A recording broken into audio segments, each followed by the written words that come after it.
हमारे ये मान लें कि चलो वो राजा के लिए, हमारे तो सारे शास्त्रों का केंद्र राजा होता था, लेकिन हमारे घर के राजा हम हैं, हमारे परिवार के राजा हम हैं, या अपने आप के राजा तो स्वयं है ही।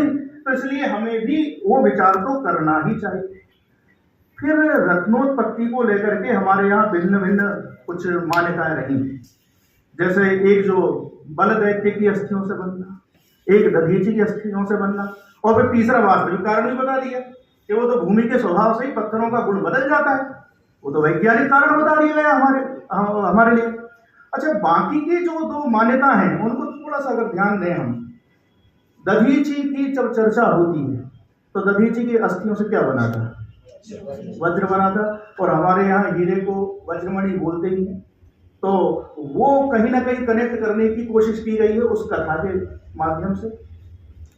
फिर बलदैत्य की बात भी अगर हम कर रहे हैं कि उसकी मेधा या उस अंगों से बनना, तो या अस्थियों की ही चर्चा करें, प्रवाल जो मूंगा है वो पत्थर है क्या?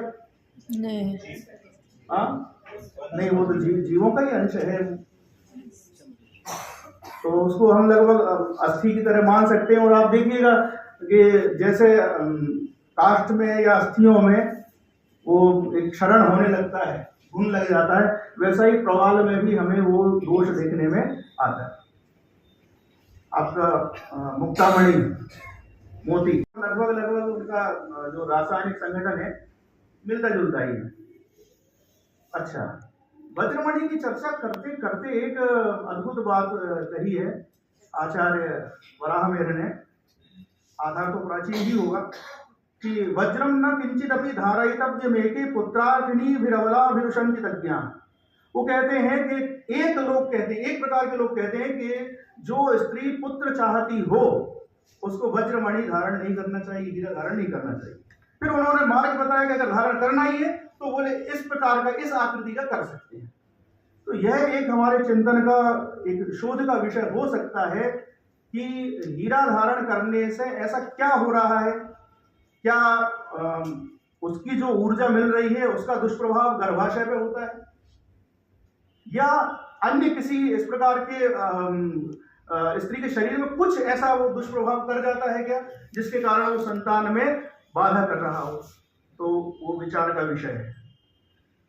हमारे आचार्य किस प्रकार से चिंतन करते रहते थे, हर चीज को एक वो कनेक्ट करते थे, कोई एक नाम दे दिया। तो जैसे जब हम मुक्तामणि की चर्चा कर रहे हैं तो पिच्चा, पिक्कार इत्यादि जो उन्होंने नाम दिए हैं, तो जैसे उसमें रवक शब्द आया कि तीर बहुत छोटे छोटे होंगे तो हम बोलते हैं ये रवा है।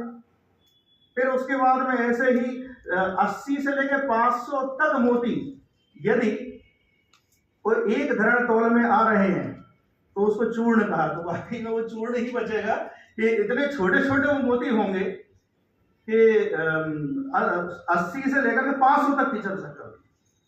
फिर ऐसी कुछ और अद्भुत चर्चा हमारे ग्रंथों में मिलती है। जैसे विभिन्न प्रकार की लड़ियों, मोती की लड़ियों की बात करें कि 1008 लड़ियों वाली जो माला है, 1008 मोती नहीं, 1008 लड़ियां।